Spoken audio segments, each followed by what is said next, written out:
On the night of April 6, 2026, something crossed the Black Sea that Russia had never faced before in this war. It flew just 2 meters above the water. That is lower than the hood of most cars. It moved at nearly the speed of sound. It had been flying for some time before Russian radar systems even had a chance to notice it. And when it finally hit its target, a massive Russian military installation sitting in the middle of the Black Sea, the explosion sent a fireball roaring into the night sky. Now here is where it gets interesting. Russia knew a strike had happened. They could see the flames. They could count the damage. But what they could not figure out, at least not right away, was what had actually hit them. Ukraine had just used a weapon that nobody on the Russian side had seen coming. A missile so carefully hidden, so quietly delivered, and so precisely used, that even Russia's intelligence services were caught completely off guard. And when the news finally broke, it did not just surprise Russia. It surprised most of the world's defense analysts, too. The weapon has a name. Ukraine calls it Gungnir. In Norse mythology, Gungnir is the magical spear of Odin, the king of the gods. It is not just any weapon in the old stories. It is the one weapon that never misses. The one that, once thrown, always finds its mark, no matter how far the target runs or how many walls stand in the way. Sweden built a real version of it. And in a move that has shaken the Kremlin to its core, Sweden gave it to Ukraine. What followed the April 6 strike was not just a military victory, it was a signal. A very loud, very clear signal that Ukraine's arsenal is not shrinking the way Russia hoped. It is growing. It is getting smarter. And the countries standing behind Ukraine are now sending their best, not their leftovers. To understand why this single strike matters so much, and why Russia should be genuinely worried about what comes next, we need to start with the target itself. Because the Swedish platform was not what it looked like. The floating spy station. When most people hear the words oil platform, they picture workers in hard hats, drilling equipment, and pipes running into the sea. An industrial site, a piece of energy infrastructure doing a quiet, unglamorous job in the middle of the ocean. Russia was counting on people thinking exactly that about the Swedish platform. Swedish sits roughly 60 to 80 kilometers northwest of the Crimean coast. That puts it right in the middle of the western Black Sea, in the open water between mainland Ukraine and the occupied Crimean peninsula. On paper, it is an offshore oil drilling rig. In practice, Russia had spent years quietly turning it into something very different. Over the course of the war, Russian forces had loaded the platform with air defense radars. They had installed electronic warfare systems on its decks. They had transformed a piece of energy infrastructure into a full military outpost, floating in the sea and watching everything that moved in the skies and waters around it. Think of it like this. You are trying to drive across town, but someone has set up a checkpoint in the middle of the road. They have cameras. They have a radio jammer that scrambles your phone signal. And they have a spotter who can radio ahead and warn everyone you are coming. That is what Swedish was doing for Russia in the Black Sea. Any drone Ukraine tried to fly toward Crimea had to pass within range of Swedish. Any missile following a low trajectory across the western Black Sea would come within reach of the platform's electronic warfare systems. GPS signals could be scrambled. Navigation could be spoofed. Drones that were flying perfectly on course could suddenly be pushed miles off target. Missiles that should have hit their marks could be made to veer away. This is not science fiction. Russia has been doing this throughout the war. Its electronic warfare capability is one of the most serious problems Ukraine's forces have faced since 2022. Drones that cost tens of thousands of dollars, carrying precision munitions, have been turned into useless hunks of metal mid-flight because Russia figured out how to jam their guidance systems. Swedish was a hub for that capability. It protected Russian assets in Crimea by making the airspace around them hostile to anything that relied on GPS navigation. And because it sat out in the open sea, far from Ukraine's land-based forces, it had felt essentially untouchable. Ukraine had tried before, and Russia's electronic warfare systems on the platform had helped defend it. What Ukraine needed was not a bigger bomb or a faster drone. What Ukraine needed was a missile that simply did not care about jamming. A missile smart enough to find its target, even when someone was trying their hardest to scramble its brain. That is exactly what the Gungnir was designed to do. The spear arrives. When Ukraine's military first released information about the Swedish strike, the story seemed fairly straightforward. Robert Brovdy, the commander of Ukraine's unmanned systems forces, posted on Telegram about the attack. He talked about drones. He talked about maritime unmanned vehicles. He described a coordinated sea and air operation. He was not lying. But he left something important out. A day later, Ukraine's Navy quietly confirmed that something else had been part of the strike. Hidden inside the operation, flying alongside the drones and unmanned boats, was a missile that had never publicly appeared in this war before. The Swedish-made RBS-15, codenamed Gungnir. The footage that followed sent shockwaves through the defense community. A short video clip showed a truck-mounted launcher firing 2 missiles into the night. The exhaust had a very distinctive look. 2 separate plumes trailing side by side from 2 engines mounted on either side of the missile body. Weapons analysts who watched the footage recognized that signature immediately. No other long-range cruise missile known to be in Ukraine's possession produces that exact double plume pattern. That detail alone was enough to confirm it.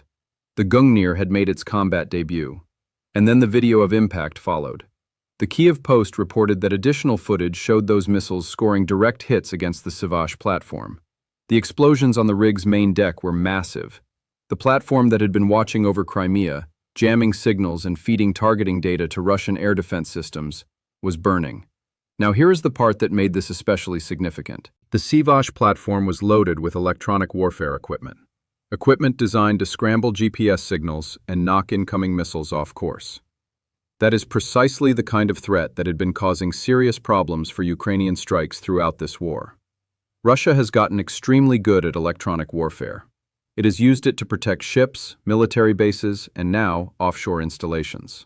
The Gungnir does not care about any of that. The RBS-15 uses a combination of inertial navigation and GPS guidance during its flight. Inertial navigation does not rely on any external signal. It uses the missile's own internal sensors to track its movement and keep it on course. Even if every GPS satellite in the sky suddenly went silent, the missile would still know where it was going. And in the final seconds before impact, the Gungnir switches to an active radar seeker that locks onto the target all by itself. No GPS, no external guidance, no signal to jam. The missile finds what it is looking for and hits it. Ukraine had not just fired a powerful missile at Swedish. Ukraine had fired the one specific missile that Swedish's own defenses could not defeat. The layered attack that changed everything. The more you look at how the Swedish strike was actually carried out, the more impressive it becomes.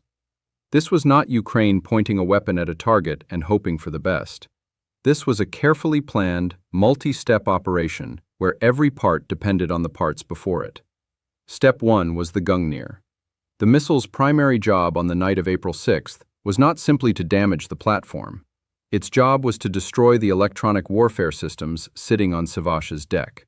The jamming equipment, the radar arrays, the systems that had been turning the western Black Sea into a GPS dead zone for Ukrainian aircraft and missiles.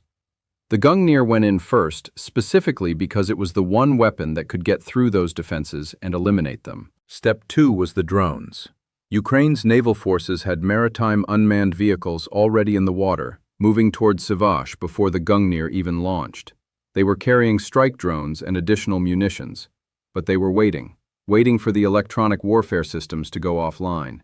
Because until those jammers were destroyed, sending drones in would have been like trying to navigate a dark maze blindfolded. The GPS they relied on for precision targeting would have been useless. The moment the Gungnir hit and the jamming equipment went dark, everything changed. The drones moved in. Now operating in clean, unscrambled airspace, they could hit their targets with the kind of accuracy that had been impossible just minutes earlier. The follow-up strikes finished the job the missile had started. It is an elegant strategy when you think about it. Use the smart weapon to clear the way, then send in the cheaper weapons to do the rest. The Gungnir cost Sweden a lot of money to build. Drones cost a fraction of that. By using the missile to destroy the defenses first, Ukraine got the most out of both weapons. The expensive one did the job only it could do. The affordable ones finished everything else. The result was the near-total destruction of Swedish as a military asset. The early warning radars are gone. The jamming capability is gone. The electronic eye that Russia had been using to protect Western Crimea from aerial attack has been switched off permanently. And this is the consequence that should worry Moscow most. Swedish was not just a single military target. It was a key node in the defensive web that Russia had built around occupied Crimea. With it gone, there is now a gap in that web. A corridor that did not exist before. A path that Ukraine's missiles and drones can follow toward Crimea without being jammed off course. Ukraine has not just destroyed a platform, it has opened a door. Why this missile is so hard to stop? To really grasp what Russia is now dealing with, it helps to understand exactly what makes the RBS-15 such a nightmare for an enemy air defense system. Start with size. The Gungnir is not a massive, lumbering cruise missile that lights up a radar screen from miles away. It has what weapons experts call a very small radar cross-section, meaning it barely shows up on radar at all. The number thrown around is about 0.1 to 0.2 square meters. For comparison, a fighter jet typically shows up at 5 to 10 square meters or more.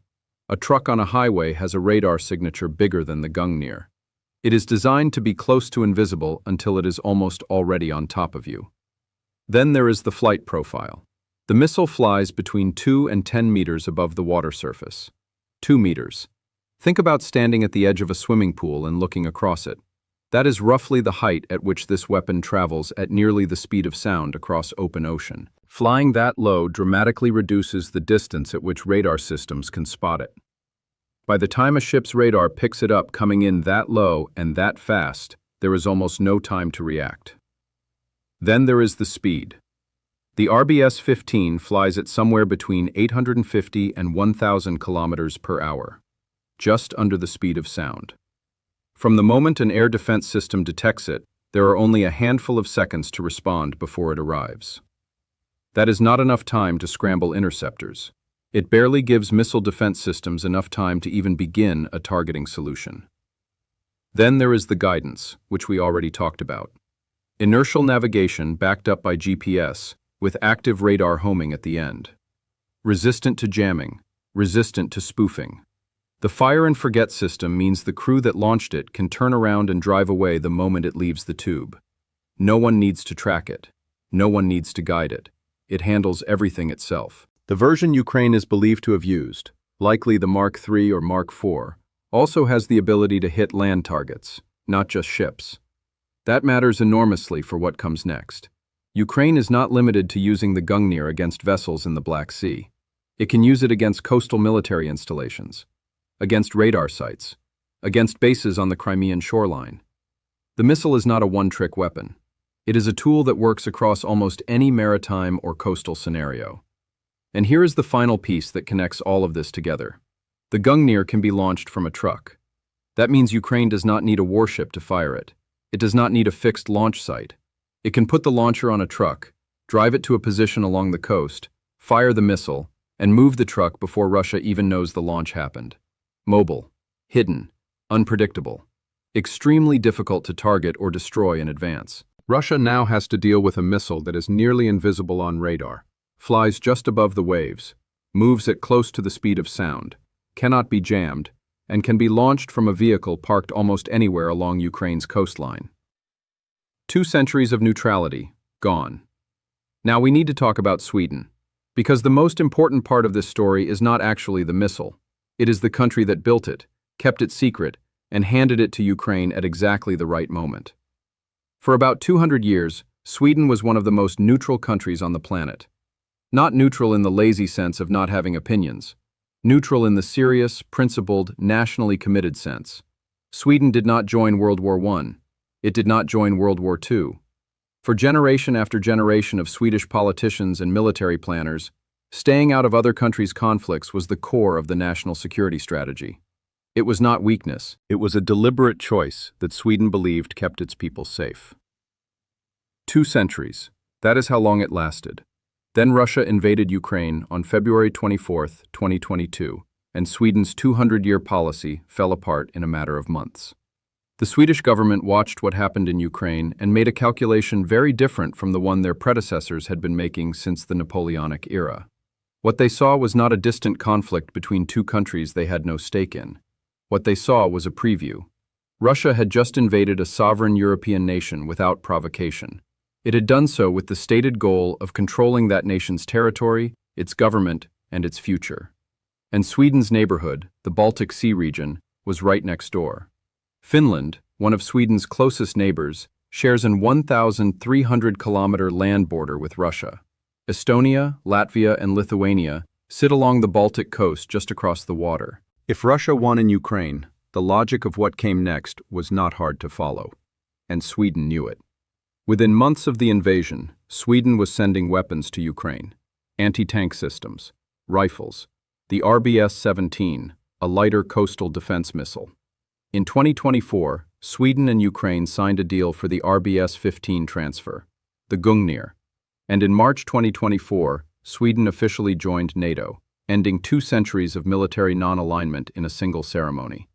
Then in October 2025, something even bigger happened.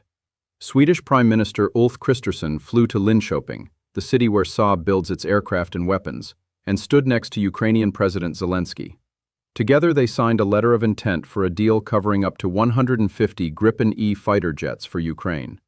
150 of Sweden's most advanced combat aircraft, potentially heading to the front lines of the war against Russia over the coming decade. Zelensky said at the press conference that the Gripen was chosen because it is the best combination of cost, maneuverability, and combat usefulness for Ukraine's conditions. The Swedish Prime Minister called it the start of a long journey. The significance was enormous either way. Sweden was not just sending missiles and ammunition, it was committing to rebuilding Ukraine's entire air force using Swedish technology. Since February 2022, Sweden has contributed over $13 billion to Ukraine's defense. It has sent tanks. It has sent its entire fleet of armored carriers. In January 2025, it signed contracts for 18 new Archer howitzers and 5 Arthur radar systems. It has signed a 10-year security cooperation agreement with Ukraine. Swedish defense personnel are now working inside Ukraine, on the ground, sharing expertise and helping to integrate new weapons systems. In November 2025, Sweden and Ukraine signed a new agreement on joint weapons development, with Swedish defense engineers working alongside Ukrainian counterparts to build the next generation of long-range weapons. Putin invaded Ukraine to push NATO back from Russia's borders. What he actually did was turn one of Europe's longest-standing neutral nations into one of Ukraine's most committed military partners and a brand-new NATO member. Russia wanted a smaller, weaker NATO. Instead, it got a bigger one with Sweden standing in it, armed and angry, and fully committed to making sure Ukraine wins. The Gungnir flying across the Black Sea on April 6th was not just a missile. It was 200 years of Swedish neutrality ending with a bang. What comes next for Russia? So where does all of this leave things now? What does the arrival of the Gungnir actually mean for the weeks and months ahead? The first and most immediate answer is Crimea. Swedish was protecting the western approaches to the Crimean Peninsula. It is gone. That means Ukraine has cracked open a corridor that did not exist before. Defense analysts watching this war closely are already pointing out that targets along the Crimean coast, targets that were previously shielded by Swedish's radar and jamming umbrella, are now exposed in a way they have not been at any point in this war. Expect Ukraine to use that opening. The Swedish strike was not an end. It was a beginning. The second answer involves the other countries that operate the RBS-15. Sweden is not alone in fielding this missile. Germany uses it, Finland uses it, Poland uses it, Croatia uses it. Every single one of those countries is an active supporter of Ukraine and has transferred weapons to Kyiv before. Sweden would need to approve any third-party transfer of the RBS-15, but given the direction Sweden has been moving since 2022, that approval seems very achievable. The question of whether Germany or Finland are quietly working on their own RBS-15 transfer agreements should be ringing alarm bells in Moscow right now. The third answer involves what happens when the Gripen arrives. Each Gripen-E fighter jet is capable of carrying 2 RBS-15 missiles. The deal signed in October 2025 covers up to 150 aircraft. When those jets eventually enter Ukrainian service, the Gungnir becomes an air-launched weapon, not just a truck-launched one. The range of possible launch points grows massively. The coverage across the Black Sea expands. Targets that look safe from ground-launched missiles may not look so safe when the threat can come from the air. The fourth answer is about momentum. Ukraine just demonstrated in front of the entire world that it can use a Western missile to destroy a Russian military asset in a way that Russia could not prevent or counter. That kind of visible success matters politically. It makes other NATO governments more willing to approve their own advanced systems for transfer. Every successful strike using Western weapons makes the conversation about the next transfer a little bit easier to have. And the fifth answer, the one that may define the rest of this conflict, is the message this sends about the state of Ukraine's arsenal overall. Russia has spent considerable effort over the past 2 years trying to convince Western governments that arming Ukraine is a waste of resources, that Ukraine's stockpiles are running low, that the war is unwinnable and the weapons are going to disappear into a losing cause anyway. The Swedish strike shot a hole through that argument. Ukraine is not running out of options, it is adding new ones. It has its own Neptune anti-ship missiles. It has Western Harpoons. It has Storm Shadow and Scalp cruise missiles. It has HIMARS rocket artillery. And now it has the Gungnir, with potentially more coming from Sweden and its European partners.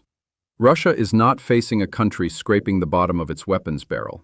It is facing a country that is receiving cutting-edge systems from across NATO, integrating them intelligently, training its forces on them, and then using them with a level of tactical creativity that has consistently surprised military observers around the world. Putin went into this war expecting a quick victory over a smaller, weaker neighbor.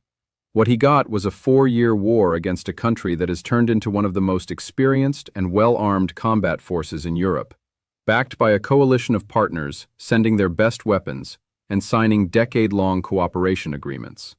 The Gungnir has arrived. Sweden has declared itself Ukraine's partner not just for this war, but for the long-term defense of Europe. And the invisible, unjammable, sea-skimming spear of Odin is just one piece of a much larger picture that Russia is only beginning to understand. Nowhere in the Black Sea is safe anymore, and Crimea just got a lot harder to defend. If the story of the Gungnir surprised you, it is worth asking yourself how many other weapons are already in Ukraine's hands right now that the world does not know about yet. The RBS-15 was secret until April 6th. The next surprise is already out there somewhere. If you want to stay ahead of the curve on the weapons and strategy shaping this war, hit subscribe and turn on notifications. We cover exactly this kind of story every week, and we want to hear from you.